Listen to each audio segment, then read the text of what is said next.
So I'm gonna have a raw conversation today about how to be an artist in the age of AI art, layoffs, and honestly, there are no jobs out there. So what do you do as an artist who wants to make a living with your art these days? So to just get straight to the point, I'm going to be talking mostly about why having a strong online presence is probably the best solution-oriented approach for this right now. I wanted to talk about more practical approaches to what to actually do during times like these when it seems like there's almost nothing to do. So having a strong online presence, by the way, does not always mean you have to be an influencer as the first job title that you think of. I think a lot of people distort the idea of having a strong online presence as being a YouTuber or an Instagram model or something that is not really aligned with their values or what they originally wanted to be. Whether if you have a strong online presence or you do choose to be an influencer, the same shared common thing is that you are able to reach a lot of people online, and that is kind of the main idea behind this. So even if you decided to be an anonymous business, an anonymous person online that doesn't have to share their life or showcase their face or talk about it, there is probably a way that you can do it without partaking in the activities that seem influencer-esque or having to expose your identity online. So the thing about being an artist in this day and age, but I also feel like it applies to any person of any profession, is that to have a sustainable career, you have to be known beyond just what you do for work or what you did for your projects as an artist. So even if you were a part of a really well-known show or worked on one of the top-selling books, at the end of the day, it is the title of that project that will always have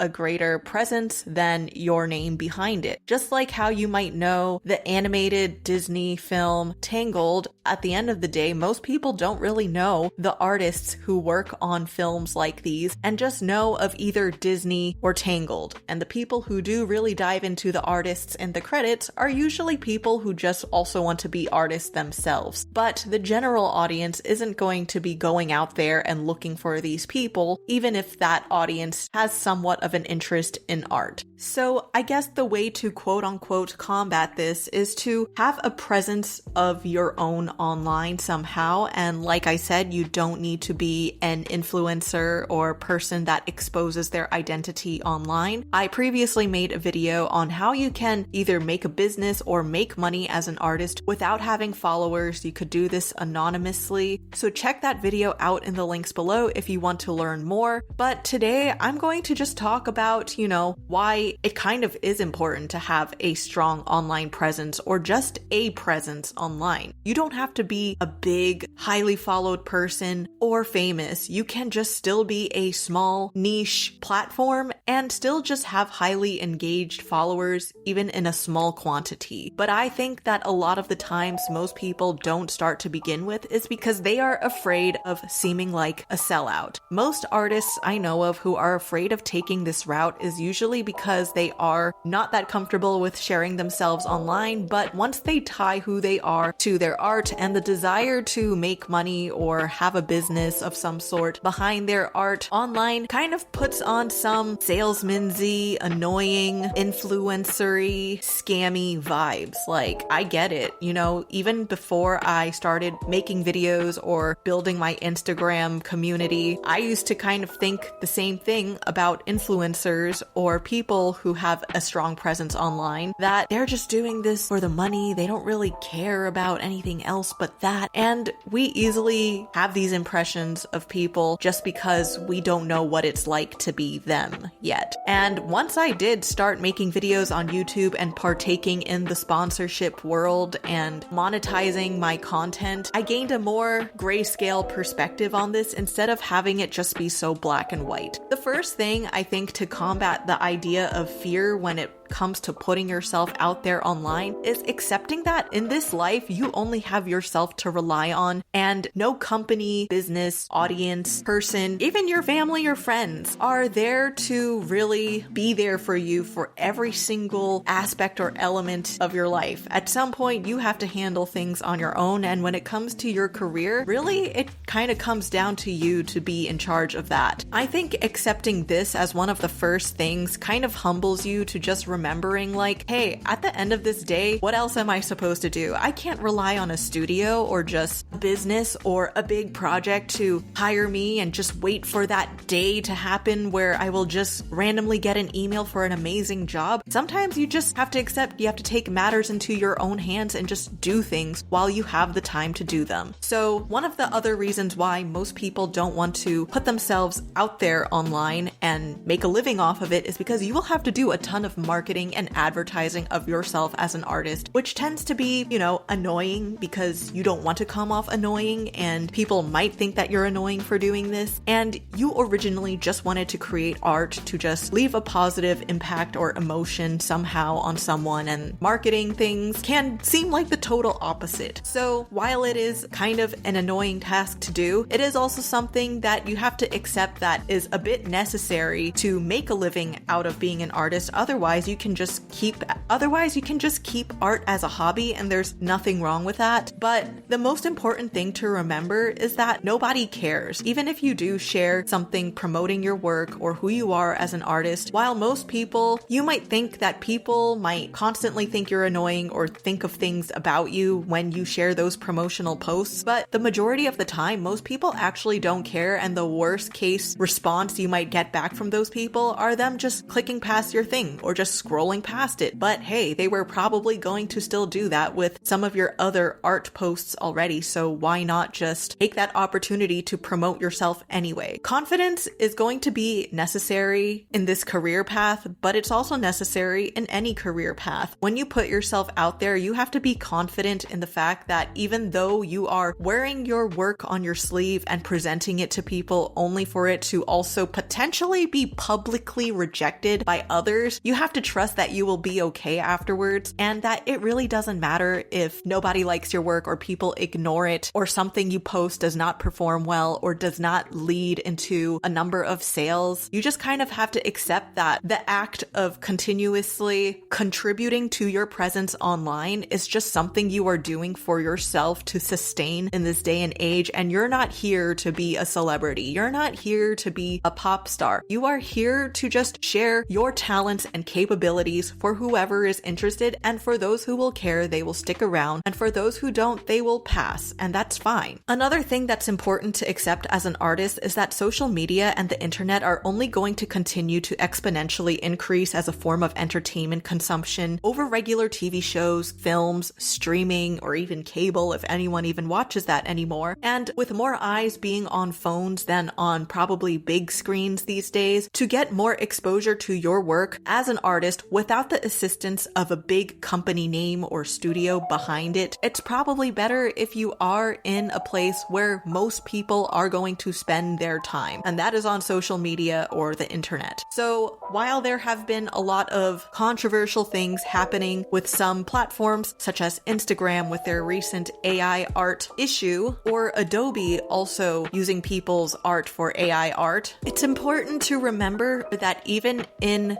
the emergence of AI art these days doesn't mean that the artist's title immediately goes away. I think a lot of people are a little bit too afraid of AI art and kind of just allowing AI art to win this battle that has not even been finished yet, and just are giving up on their dreams of being an artist. First off, I don't think that you should just give up being an artist just because AI art has been on the rise. If you are someone that enjoys doing art, you would find a way to still do it, even if there are things in the world telling you that it might not be a viable career option. While I mostly do art for my work nowadays, there are still times I still find myself drawing in my sketchbook or drawing for things that don't have anything to do with work, and keeping that ability alive is the least that you could do, even when AI art is up and coming. I also think it's important to remember that even if AI art exists, it doesn't mean that there aren't regulations trends or things also emerging from the artist's side to try to regulate or better manage these things so that they don't violate the rights of artists or humans. As a person who is anxious myself, I'm aware that people have a tendency to catastrophize things before there's even a definite ending to the situation or solution, and most of the time things end up in a more gray area than, again, a black and white one. But in this time, I would say that, again, the best way to probably combat AI art is to have a presence online, and while an anonymous account or brand can probably still survive against AI art, I would think that having a presence as a person online might be a little bit better in this regard, because what happens is when you share who you are as an artist, as a person, and your art online, and you're able to gain some sort of recognition for yourself as a human, it doesn't matter what work you create. People will always be looking for what's the next project you have up your sleeve, and even if one of your projects get replaced by AI art somehow, some way, it doesn't matter, because people still know who you are and they're still going to be looking at you for the next piece you're going to release, the next story, comic, film, game you want to create. That's why I think that it's important in this day and age more than ever to be known for who you are as an artist, more so than just the projects you create. I think in the past, it was okay to just be known as your project or the title of what you created. For example, in the past, most people might have just known cartoon shows, but they don't really know the creators behind them. But that was okay, because back then on cable, you only had so many shows that could appear on a schedule on a channel at so many times. There were more limitations to how many pieces of content can be shown or aired on TV at a time, and with less things to watch out there, projects become more memorable, which is why all of us probably remember the same types of cartoons from the 90s. But in this day and age where anyone can make anything and share it online and anything has the potential to go viral, most viral pieces of content or art only have a lifespan of so long. Maybe sometimes it only lasts a week, a month, and then it goes away. But people who are able to sustain themselves online are people who really build that presence or brand for themselves, so people know who they are as a person, as an artist, beyond just those individual projects that they make. You want to be that artist or person where people don't just wait for you to post things online just so that they could pass by your art again. You want to be that person where people will remember who you are and type your name in the search bar of Google, YouTube, or Instagram again, because they want to remember something they saw from you. They're looking for the next thing they saw from you, but it's because they know of who you are in the first place and don't just know of that one piece of content that will only have a lifespan of so long. So this is why it's important to not be discouraged by numbers. Don't be discouraged by people not giving you immediate reciprocation to whatever you post online at a time. At the end of the day, it's about consistently contributing to your presence online, whether if